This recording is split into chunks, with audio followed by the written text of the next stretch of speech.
যেখানে ভক্ত জাগ্রত সেখানেই দেবতা জাগ্রত। ঈশ্বরই পুরুষোত্তমী সাকার নরনারায়ণ বিগ্রহ।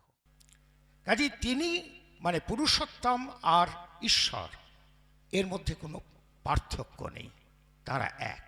একটি দরিদ্র ব্রাহ্মণ পরিবারের সন্তান অনুকূল চন্দ্র কি করে সকলের ঠাকুর হয়ে উঠলেন, এই দীপ্ত ইতিহাস আমাদের জানতে হবে।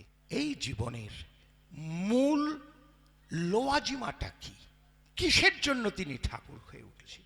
আমরা ভাইয়ে ভাইয়ে একসঙ্গে থাকতে পারছি না, তাহলে বিশ্ব কি করে একসঙ্গে হবে?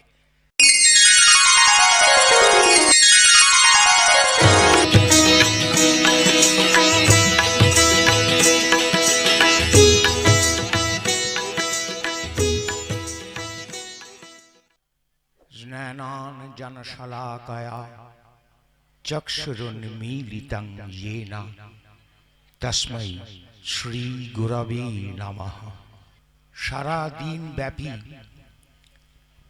উৎসবের সঙ্গীতে, আলোচনায়, পাঠে এবং আনন্দ বাজার প্রসাদ বিতরণ, এই সব কিছুর মধ্য দিয়ে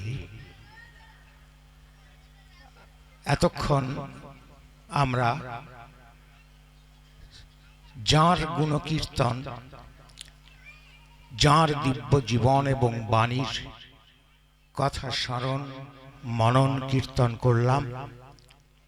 তিনি বর্তমান যুগ পুরুষোত্তম শ্রী শ্রী ঠাকুর অনুকূল চন্দ্র।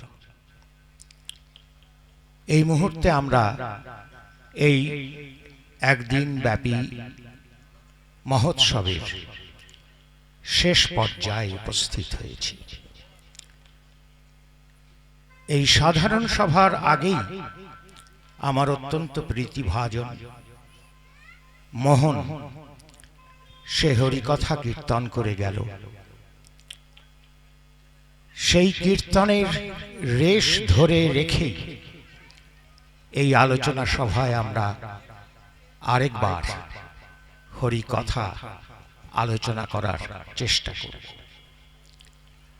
আমার পরবর্তী বিশিষ্ট বাগ্মী সৎসঙ্গীবৃন্দ আছেন, তাঁরা শ্রী ঠাকুরের জীবন এবং বাণীর উপর বিশদ আলোচনা করবেন। এই আলোচনা শোনার দরকার আছে, বিশেষ করে আজকের যুগে আমরা দেখতে পাচ্ছি ঘর থেকে সমাজ, দেশ এবং সমগ্র বিশ্বে একটা অস্থিরতা, এবং আমাদের প্রাত্যহিক যাপন, আমাদের জীবন সেখানে বাধার সম্মুখীন শুধু নয়, একটা বৈপরীত্যের সম্মুখীন। জীবনের বিপরীত হলো মৃত্যু। তার মানে আমরা কিন্তু মৃত্যুর মুখোমুখি বারবার গিয়ে দাঁড়াচ্ছি। এটা ব্যাখ্যা করে বিবরণ দিয়ে বলার প্রয়োজন নেই। খবরের কাগজ বা টিভি চ্যানেল যারা শোনেন বা যারা শোনেন না, প্রত্যেকেই হাড়ে হাড়ে আমরা টের পাচ্ছি যে কিভাবে আমরা আমাদের জীবন থেকে ক্রমশ বিচ্যুত হয়ে পড়ছি। কাজেই জীবনের সন্ধান যেখানে পাওয়া যায় সেইখানে আমাদের একটু যাওয়া দরকার। আমাদের গিয়ে জীবনের রসদ সংগ্রহ করার চেষ্টা করা দরকার, তাই নয় কি? আজকে সেই জন্য ধর্ম এটা কোনো আমার চাওয়া না চাওয়ার প্রশ্ন নয়, এটা জীবন মরণের প্রশ্ন। কাজেই এই ধর্ম যা আমার জীবন এবং বর্ধনকে ধরে রাখে, তাকে ছাড়া কিন্তু এখন এক পাও চলা আমাদের পক্ষে সম্ভব নয়। এইটুকু ভূমিকার পরে আমরা শ্রী ঠাকুরের দিব্য জীবন এবং বাণীর প্রসঙ্গে প্রবেশ করি। দিব্য জীবন মানেই হচ্ছে দীপ্ত জীবন, যেটা আলোকিত জীবন। এখন আমরা অনেক সময় বলি না যে এই মন্দিরে এই দেবতা খুব জাগ্রত, তাহলে সেই দেবতা একটি মন্দিরে জাগ্রত, আরেকটি মন্দিরে তিনি ঘুমন্ত? এ তো হতে পারে না। আসল অর্থটা হচ্ছে যেখানে ভক্ত জাগ্রত সেখানেই দেবতা জাগ্রত। ভক্তের জাগ্রত অন্তর্বেদিতে দেবতা জাগ্রত হন। কাজেই যখন আমরা দীপ্ত জীবনের কথা বলি, সেই দীপ্তি আসলে কিন্তু ভক্তের অন্তরের দীপ্তি। ভক্তের অন্তর দীপ্ত হলেই তার দীপ্ত রূপ বা দিব্য রূপ সেটা দেখতে পাওয়া যায়, সেটা জানতে পারা যায়। এখন এই যে ভক্তের দীপ্তি কিভাবে আসবে? আসবে ভালোবাসা থেকে। ইষ্টকে ভালোবাসা, ওই একটি মন্ত্র। শ্রী ঠাকুর এবার এই প্রলম্বিত কলিযুগে আমাদের জন্য যে সাধন অধ্যায়টি দিয়ে গেলেন, সাধন তত্ত্বটি দিয়ে গেলেন, তা অত্যন্ত সহজ। ভালোবাসো, ইষ্টকে ভালোবাসো। ভালোবাসাটা হতে হবে শতকরা 100% খাঁটি। সেখানে কোনো গাদ থাকলে চলবে না। এই ভালোবাসাকে ঠাকুর খুব সুন্দরভাবে আমাদের সামনে তুলে ধরেছেন। বলেছেন অনুরাগ, ইষ্টের প্রতি অনুরাগ কেমন হবে? তা হবে অচ্যুত, অব্যভিচারী, বৃত্তিভেদী, সক্রিয় অনুরাগ। এই অনুরাগটা আমার চাই। এইটা যদি একবার হয়ে যায় তাহলেই ইষ্টের দিব্য রূপ আমরা দেখতে পারব। শ্রী ঠাকুরের যে জীবন, শ্রী ঠাকুর কেন, যে কোনো পুরুষোত্তমের জীবন কিন্তু একটু বিশেষ। কি অর্থে একটু জানা দরকার, বোঝা দরকার। তাঁরা ভগবানের সাকার বিগ্রহ, গীতায় বলেছেন এবং শাস্ত্রেও বলেছেন। শ্রী ঠাকুরও বলেছেন, মনে রেখো ঈশ্বরী পুরুষোত্তমী সাকার নরনারায়ণ বিগ্রহ, আদর্শ বিনায়ক গ্রন্থে। মনে রেখো ঈশ্বরী পুরুষোত্তমী সাকার নরনারায়ণ বিগ্রহ। কাজে তিনি মানে পুরুষোত্তম আর ঈশ্বর, এর মধ্যে কোনো পার্থক্য নেই, তারা এক। কিন্তু পুরুষোত্তম রূপে যখন তিনি আসেন, রক্ত মাংস সংকুল বিগ্রহে যখন তিনি অবতীর্ণ হন, তখন কিন্তু তাঁর আর চতুর্ভুজ বা ষড়ভুজ মূর্তি আমরা দেখতে পাই না। ওই দুটি হাত, দুটি পা, দুটি চোখওয়ালা স্বাভাবিক মানুষ। শ্রী ঠাকুরও ছিলেন তেমনই একজন স্বাভাবিক মানুষ। এই স্বাভাবিক মানুষের মধ্যেই তার দিব্য রূপটা কিন্তু লুকিয়ে থাকত, এবং সেটা দেখতে গেলেই আমাদের নিজেকে দীপ্ত করে তোলা দরকার। শ্রী ঠাকুর জন্ম নিয়েছিলেন হিমায়তপুর গ্রামে, অত্যন্ত নিম্ন মধ্যবিত্ত একটি পরিবারে। সেই পরিবারের পাণ্ডিত্যের কোনো বিরাট ইতিহাস ছিল না, সেই পরিবারে ধনৈশ্বর্য ছিল না, সেই পরিবারের একটা যে সমাজে প্রভাব প্রতিপত্তি তা কিছু ছিল না। স্বাভাবিক সাধারণ আমার আপনার মতো পরিবারে তিনি জন্মগ্রহণ করেছিলেন। সেইখানে ওই হিমায়তপুরের প্রত্যন্ত পল্লীতে একটি দরিদ্র ব্রাহ্মণ পরিবারের সন্তান অনুকূল চন্দ্র কি করে সকলের ঠাকুর হয়ে উঠলেন, এই দীপ্ত ইতিহাস আমাদের জানতে হবে, এবং জেনে দেখতে হবে কি সেই গুণ, যে গুণের জন্য তিনি সকলের ঠাকুর হয়ে উঠলেন। আমরা জানি, আমি সংক্ষেপে একটু নিয়ে যাই, তার জীবন ধারা অতিক্রম করে যাই। আমরা জানি যে তিনি সেই যখন শৈশব, যখন বালক কৈশোর তার সময় চলছে, তখন থেকে তিনি লোকসঙ্গ প্রিয়। মানুষ ছাড়া তিনি কিছু বোঝেন না, সব সময় মানুষ তার সঙ্গে রয়েছে এবং তিনি রয়েছেন মানুষের সঙ্গে। তাই তার খেলার সাথীরা তাকে বলে রাজা ভাই, মানে তিনি হচ্ছেন তাদের ভাই কিন্তু শ্রেষ্ঠ। এই যে শ্রেষ্ঠতা, এইটা কিন্তু ওই বালক বয়স থেকে আমরা দেখতে পাচ্ছি। তারপরে ধীরে ধীরে তিনি তার সেবা নিয়ে, তার প্রেম নিয়ে, ভালোবাসা নিয়ে তিনি সকলের সঙ্গে মিশতে লাগলেন। হিমায়তপুর এবং তৎপার্শ্ববর্তী কুষ্টিয়া পর্যন্ত মানুষের সঙ্গে। মানুষ তার কাছ থেকে এতটাই ভালোবাসা পেল এবং জীবনের একটা শান্তি সমৃদ্ধির সন্ধান তারা পেল তার কাছ থেকে। এটা কিন্তু তিনি কিন্তু খুব বক্তৃতা দিয়ে নয়, এই যে আমরা বক্তৃতা দিচ্ছি, তিনি কিন্তু বক্তৃতা দেননি। তিনি সহজ সেবা দিয়ে, সহজ ভালোবাসা দিয়ে, তাদের সঙ্গ দিয়ে তিনি তাদের হৃদয়ের রাজা হয়ে উঠলেন।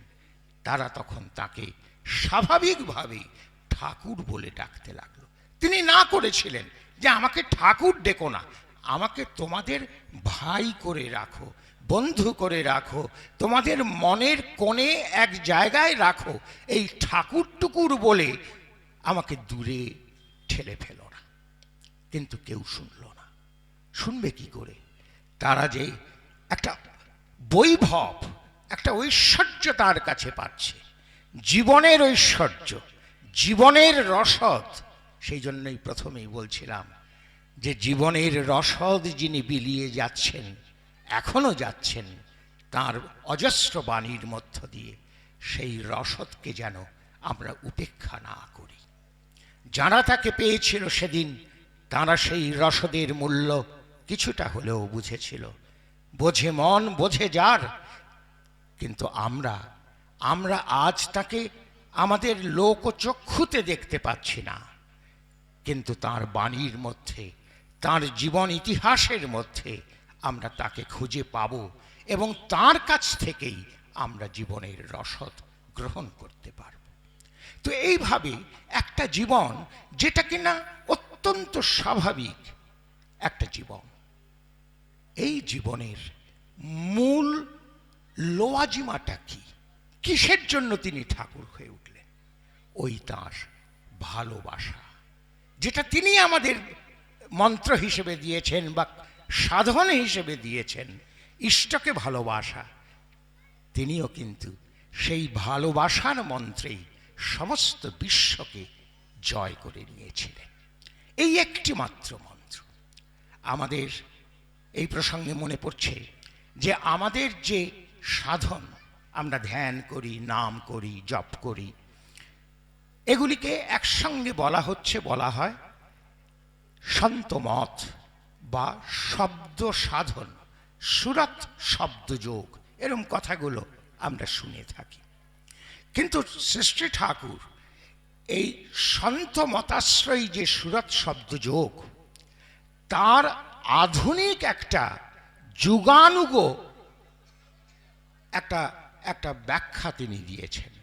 সেখানে ইষ্টকেন্দ্রিক শব্দ সাধন, এটাই হচ্ছে মূল কথা। ইষ্টকে ছাড়া শব্দ সাধন বা মন্ত্র সাধনের কোনো সুবিধে হবে না। আমার ঠাকুর একবার ঠাকুরমাকে বলছিলেন, শোনো মনি, খুব করে নাম করবে, তবে নামীকে বাদ দিয়ে নামের খুব একটা ফলে না। এই কথাটা তিনি বলেছিলেন। নামই সর্বস্ব আমাদের জীবন সাধনা। সেই যে দিব্য জীবন, সেই দিব্য জীবনে আমরা পরবর্তীকালে যে দিব্য বাণীর উচ্চারণ দেখেছি, প্রতিটি বিষয়, ঘর থেকে আমার আচার আচরণ কেমন হবে, আমি প্রত্যেক দিন আমার যাপন পদ্ধতি কেমন হবে, সেখান থেকে শুরু করে বিবাহ, দাম্পত্য, আমার পরিবার কিভাবে সুখে শান্তিতে সংহত হয়ে থাকবে, কিভাবে একটা সমাজ গড়ে উঠবে এবং রাষ্ট্র তার বিধি ব্যবস্থা কি হবে, রাজনীতির আদর্শ কি হবে, এই সমস্ত কিছু তিনি আমাদের দিয়ে গেলেন। এবং সেই যুগে ভারতবর্ষের যারা প্রথম শ্রেণীর প্রথম সারির যারা রাজনৈতিক নেতা, তারা পর্যন্ত গিয়ে তাঁর অন্তেবাসী হয়ে, মানে তাঁর ছাত্র হয়ে তাঁর কাছ থেকে রাজনীতি রাষ্ট্রনীতির শিক্ষা গ্রহণ করলেন। যদিও সেই শিক্ষার কতটা ফল আমরা পেলাম সেটা বিচার্য, ইতিহাস থেকে তাকে আমাকে সমালোচনার মাধ্যমে বুঝতে হবে, জানতে হবে। কিন্তু তিনি দিয়ে গেলেন সেই মন্ত্র, যে মন্ত্রের দ্বারা সমগ্র বিশ্ব ভবত্যেক নীরম, রবীন্দ্রনাথের যে আমাদের কি বলে শান্তিনিকেতন বিশ্বভারতী, তার মন্ত্র হল যত্র বিশ্বং ভবত্যেক নীরম, যেখানে বিশ্ব এক নীড় মানে এক সঙ্গে থাকবে। আজকে তো এটাই অসুবিধে হয়ে পড়ছে, আমরা ভায়ে ভায়ে একসঙ্গে থাকতে পারছি না, তাহলে বিশ্ব কি করে একসঙ্গে হবে? তাহলে যত্র বিশ্বং ভবত্যেক নীরম, এটা শান্তিনিকেতনের মন্ত্র হতে পারে, কিন্তু সেই মন্ত্রকে সাকার করব কিভাবে, তার হদিশ কিন্তু আমাদের জানা নেই। তার হদিশ আমাদের দিলেন শ্রী শ্রী ঠাকুর অনুকূলচন্দ্র। এবং সেখানেও সেই হদিশটা আর কিছুই নয়, ইষ্টকেন্দ্রিক বৈশিষ্ট্য পালি সমষ্টি উৎসারণা।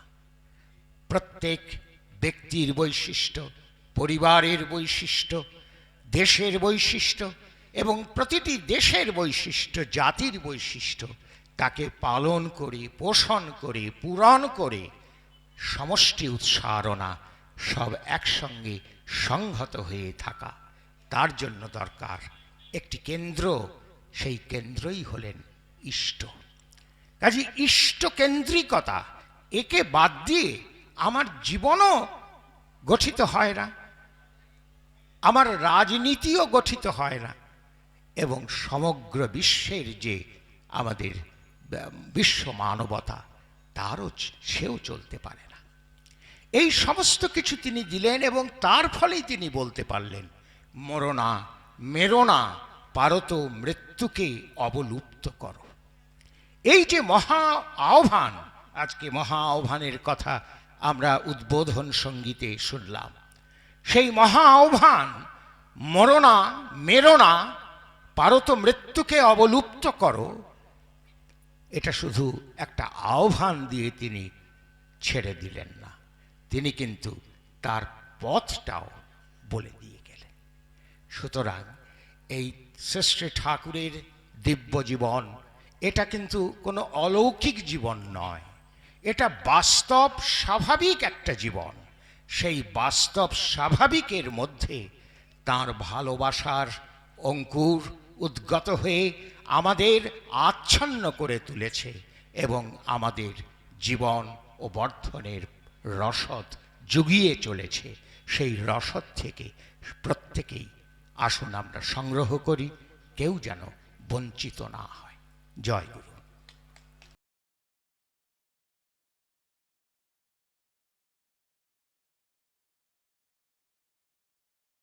ঈশ্বরী পুরুষোত্তমী সাকার নরনারায়ণ বিগ্রহ।